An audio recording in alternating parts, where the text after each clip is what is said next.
Good morning, everybody. Good morning, good afternoon, good evening, and a good night. I am Patrick. This is Storytelling Imperfectly, and welcome to the channel. And if you're new to the channel, particularly I am Patrick, I hope you like what you see, and thanks so much for being here. Guys, we're going into a truth or hoax segment today, which seems to be a pretty hot topic right now. I'm always getting comments in the comment section about this particular topic, and I want to address it. So today, we are going to talk about the feral wild people / cannibal hillbillies / inbred ne'er-do-wells living in the national park system. Are they real? Are they fake? I don't know. But sit back, relax, it's story time, and let's see if we can't figure this one out together.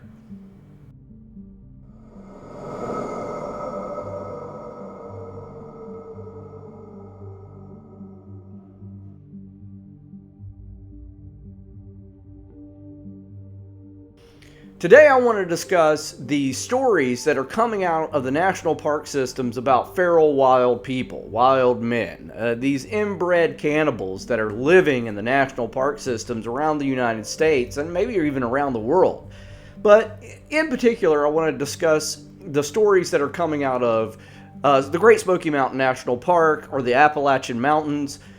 Mostly, though, where I'm from, in western North Carolina, and also in eastern Tennessee, which make up the Great Smoky Mountain National Park.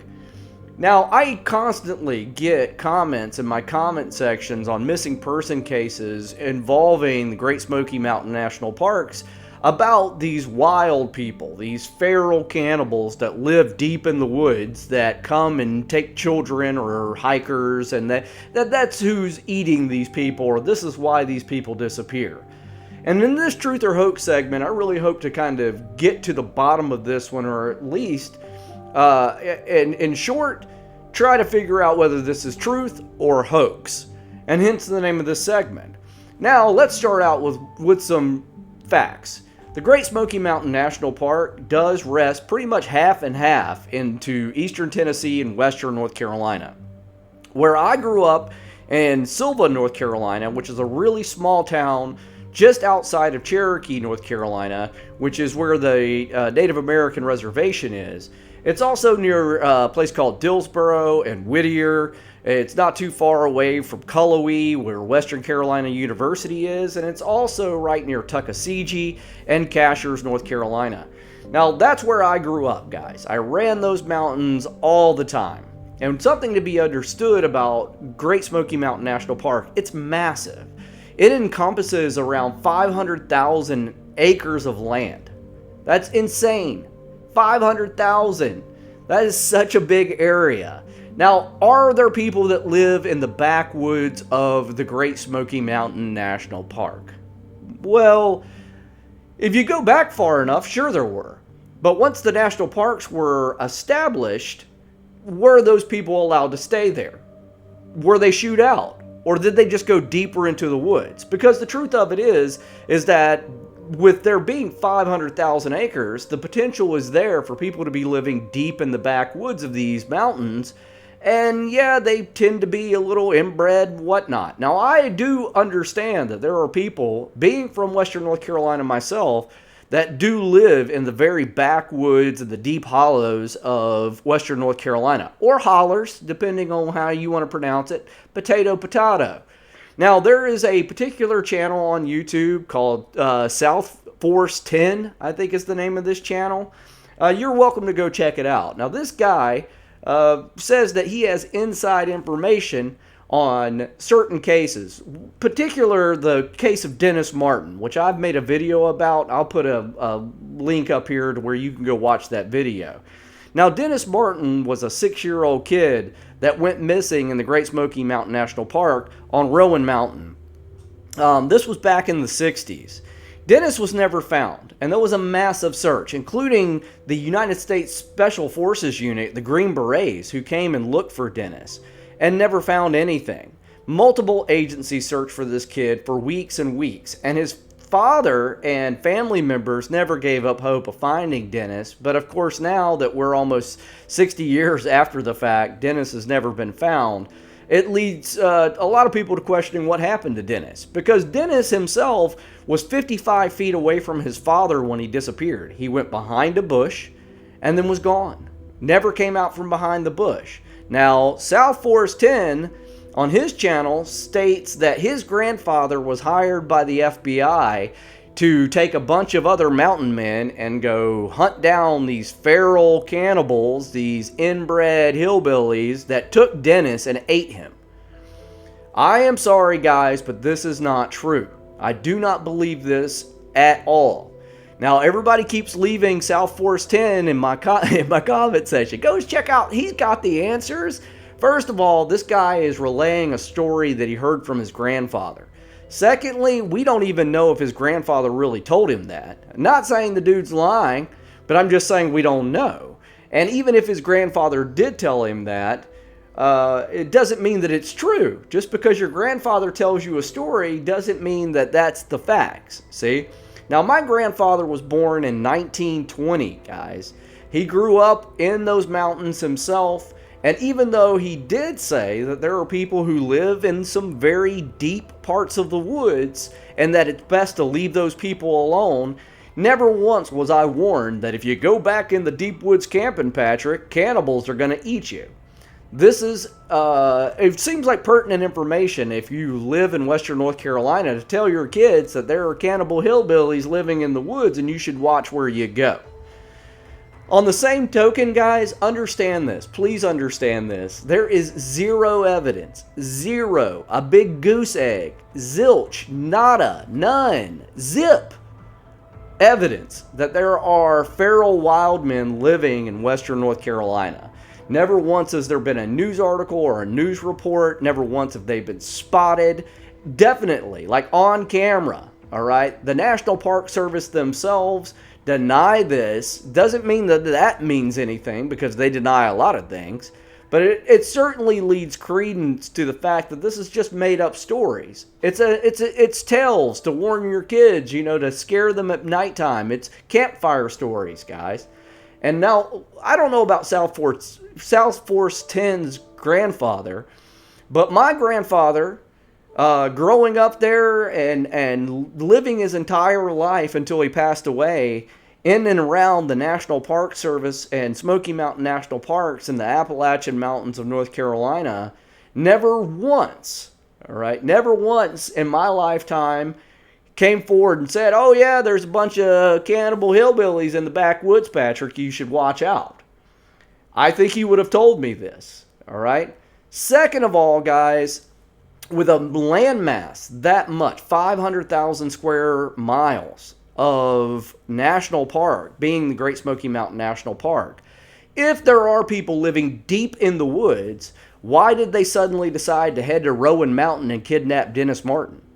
Why do they all of a sudden come out of the deep woods? If what they want to do is be left alone, why would they draw attention to themselves by kidnapping a random citizen off the Appalachian Trail or from some campground or take some child on Rowan Mountain? It makes no sense, guys. None whatsoever. Last but not least on the whole South Force 10 grandfather story is that my grandfather did tell me a lot of things about Western North Carolina. He would tell me about there being a monster up on Devil's Courthouse, which is a place on the parkway, the Blue Ridge Parkway. He would tell me stories about a ghost train that you could hear going through the hollows, the hollers of Western North Carolina. Sometimes late at night, if you're standing out on your porch, you'll hear a train, even though there's no train tracks around where he was at. Now, guys, this doesn't mean that there was a ghost train out there. I love my grandfather. I listened to the man. I listened to these stories. But the fact of the matter is that the sound in the mountains echoes off those mountains in a very weird way. And sometimes you hear things that are miles and miles and miles away, and they sound like they're just right down the road. And this is the way the mountains work. So, all of this being said, sometimes what our grandparents tell us isn't necessarily true. And on that point as well, my grandfather being born in 1920, cars were a new thing. Okay? He thought as a boy that the moon was made of cheese. The idea of man ever going to the moon was so far removed from my grandfather's mind that he thought it was never possible until it happened in the 60s. So, is the moon made of cheese? Well, we all know that it's not made of cheese. It's made of rock. So, to the same point, are there cannibal hillbillies living in western North Carolina? I seriously doubt it. It doesn't seem to make sense. Also on this note, having grown up there my entire life, guys, I have gone deep into the woods. I used to go ginseng digging, which is where you find a ginseng plant and you dig it up and you take the roots, and then we would dry them out and sell them to make a little extra money. And yes, that is a thing. I have gone in places to where no human being most likely went. I also surveyed land in western North Carolina when I was in my teens and early 20s. And I can honestly say, I certainly, during that job, went deep into the woods to where no human being had stepped foot, to survey boundaries and large chunks of land, and never once saw signs of cannibal hillbillies. Last on my personal experiences living and growing up in western North Carolina is that, no, it doesn't make me 100% a factual expert on cannibal hillbillies, guys, but I did do a lot of camping. I went out into the woods quite often, very deep into the woods, and never saw a single thing. And the fact that I'm sitting here right now talking to you certainly shows that I wasn't eaten by cannibal hillbillies. And last on this whole cannibal hillbillies thing is that there's another channel called Missing Persons Mysteries. Now, they're a rather large channel. Hopefully in the future, I'll be actually on that channel doing a collaboration with these guys. Go check them out. They're a great channel, and I love their content. And they also discuss this whole feral wild men and the Great Smoky Mountain National Park. And also they have a book that is out now about this subject. They just recently made a video as well about this subject, and they are far more objective than I am, but they also, I don't know if they're from there or what, but they don't have the experiences I've had. And in their video, they actually made the comment that unless you've gone into the deep woods, and I'm talking about deep woods of western North Carolina, then you really don't know. Well, I have gone deep, and I mean super deep. Guys, I've stayed 5 days, 6 days at a time out into the wilds of western North Carolina, just camping. Not pad camping, not going to a campsite, but walking off into the woods, going 30 miles deep into western North Carolina and stay for days. And sorry, but I never saw any kind of hillbillies. Now, are there strange things in western North Carolina? Absolutely. Are there sightings of Sasquatch and Bigfoot? Of course. Yeah, absolutely. Is Bigfoot real? Quite possibly. My personal feeling is that it is real. And I did a Truth or Hoax about the Roger Patterson and Bob Gimlin film, and I'll put a link up for that. I did a Truth or Hoax segment on that. But ultimately, my personal experiences from going deep into the woods, growing up there my entire life, is that no. There are people that want to be left alone, that my grandfather said, hey, if you go down Big Ivy, don't go down to the very end of it.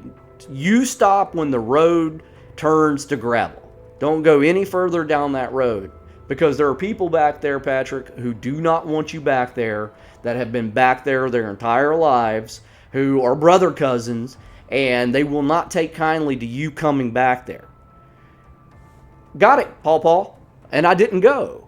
But did he ever say, hey, Patrick, don't go down to the end of Big Ivy and hit gravel and keep going back there because there are brother cousins back there that will eat you? He would, and my grandfather would have told me this. He wouldn't have left that information out. But like, hey, there's cannibal hillbillies back there, but I'm not going to tell my grandson. That's not the way my Paw worked. Now, the Missing Persons Mysteries channel that I was just talking about, in their latest video about feral men in western North Carolina and the Great Smoky Mountain National Park in eastern Tennessee, They also mentioned a thing that I thought I'd bring up as well, is that it was about Eric Rudolph. Now, if you don't know who Eric Rudolph is, he's also called the Olympic Park Bomber. He was responsible for blowing up the Olympics in the 90s. And then he went on the run. Now, he was from Murphy, North Carolina, which is also in western North Carolina. He was an ex-Marine, and he is a domestic terrorist. When he blew up the Olympics and went on the lam, he went to western North Carolina, deep into the woods, and he hid out. And he evaded capture from the federal government, and I'm talking about ATF, FBI. They sent in military personnel to look for this guy, and he managed to avoid detection and evade capture for 5 years. National Park, or the Missing Persons Mysteries channel, said that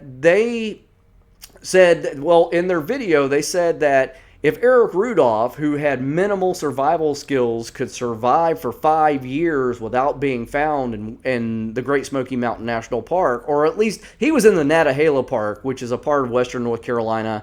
It's not the Great Smoky Mountain National Park, but all these little parks make up the Appalachian chain in western North Carolina, the Blue Ridge Parkway, all of these things.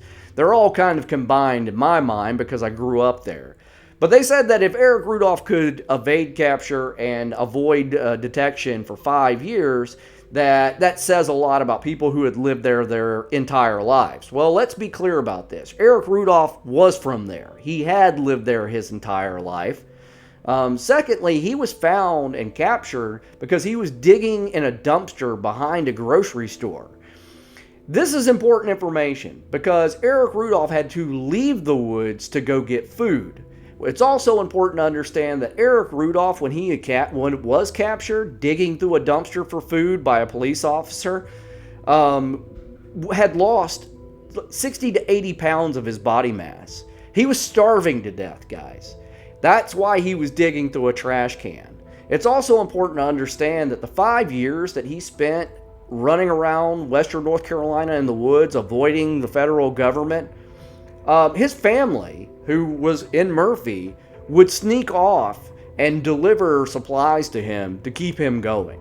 This is a fact, all right? This isn't speculation. This is a fact. Now, the FBI watched them very closely, but there were times where these people did manage to get away from surveillance and then drop supplies off for Eric Rudolph.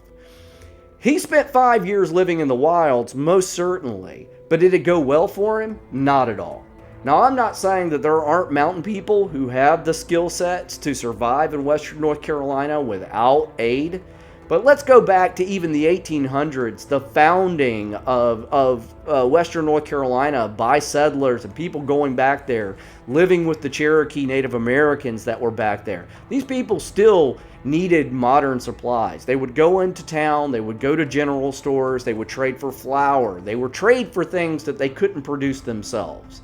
Even though they were very self-sufficient human beings and lived deep into the woods of western North Carolina, they still had to come in and get certain supplies. For a feral human being to be running around western North Carolina, avoiding detection for years and years, to the point where there are families of them, packs of them, and they're interbreeding, is a little hard to believe for me, especially being from there.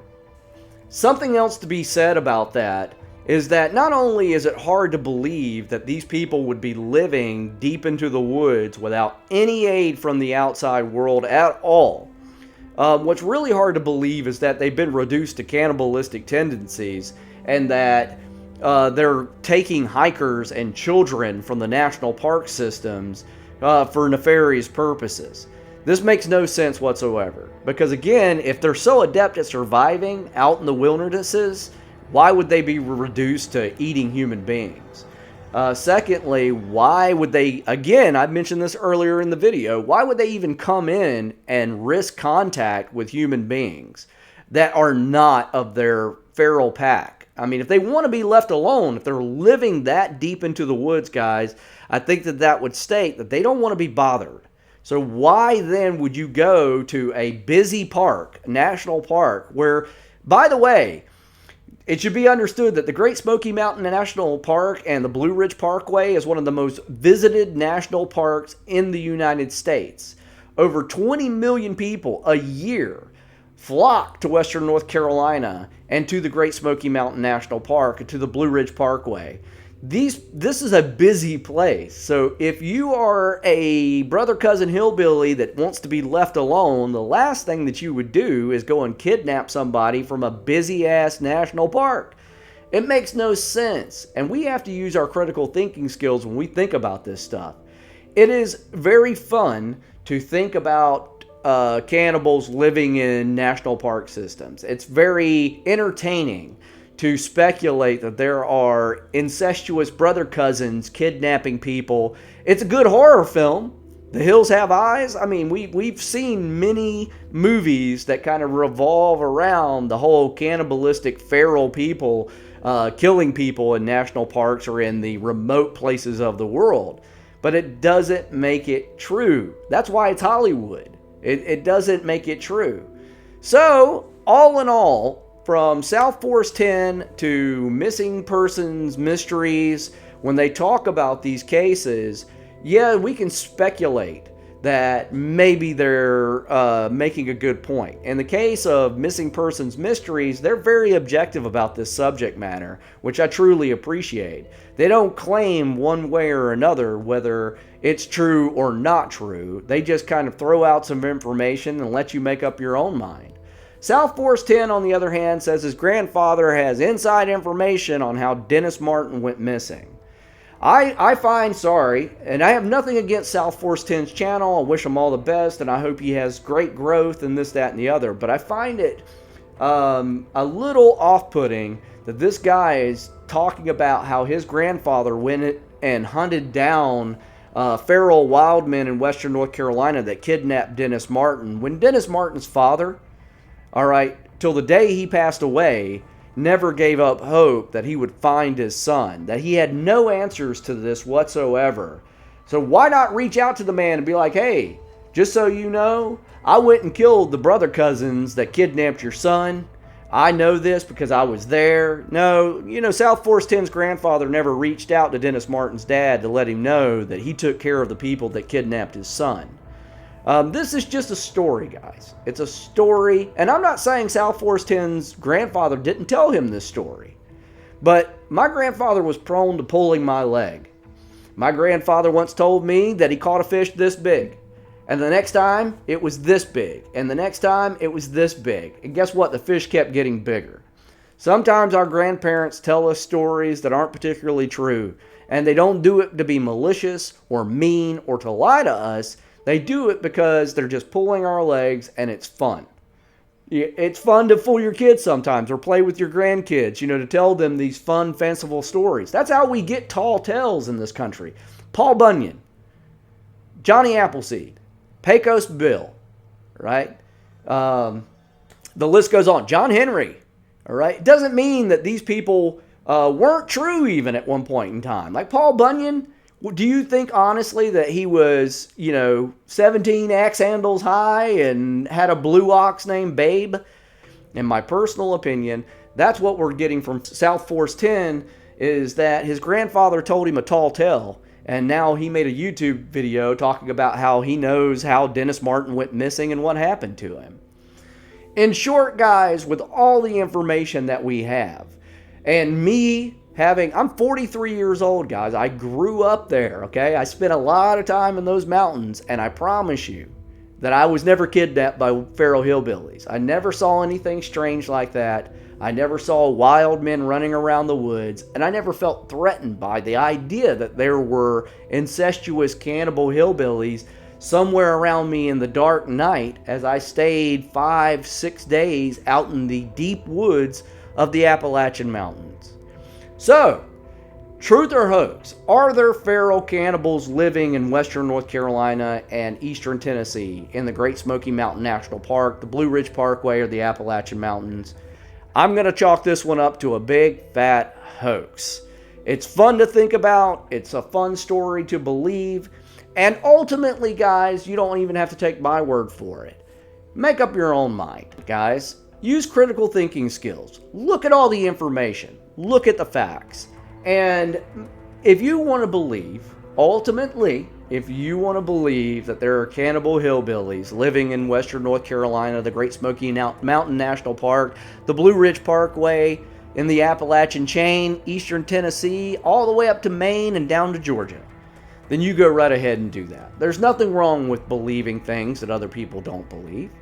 And if that's what you want to do, you go for it. You do you, guys. But that's it for me today. Thank you so much for being here. I hope you like this video, this kind of deep dive into whether or not feral people live, cannibals live, hillbilly brother cousins live in the national park systems and the United States. I personally don't believe it, but you guys believe whatever you like. And if you did like this video, by all means, turn that button blue. Hit that thumbs up button for me. I would really appreciate it. It helps me out, lets me know you're enjoying the content. If you want to see more videos like this, leave me something in the comment section below. I'll cover any topic that is out there, strange, weird, mysterious, and see if we can't get to the bottom of it together. And last but not least, guys, if you haven't subscribed and you've been here this long, hit that subscribe button. Keep coming back and hanging out with me. And while you're at it, click that bell so you'll get the notifications when I upload. Now, I did take last weekend off. I usually upload every Saturday. But a man needs a break. A woman needs a break. A person needs a break every once in a while, right? So Patrick took the day off. But here we are again. And if you click the bell, you won't miss any upload that I do upload. But anyway, guys, that's it for Patrick. I am out of here, and I will see you guys in the next video.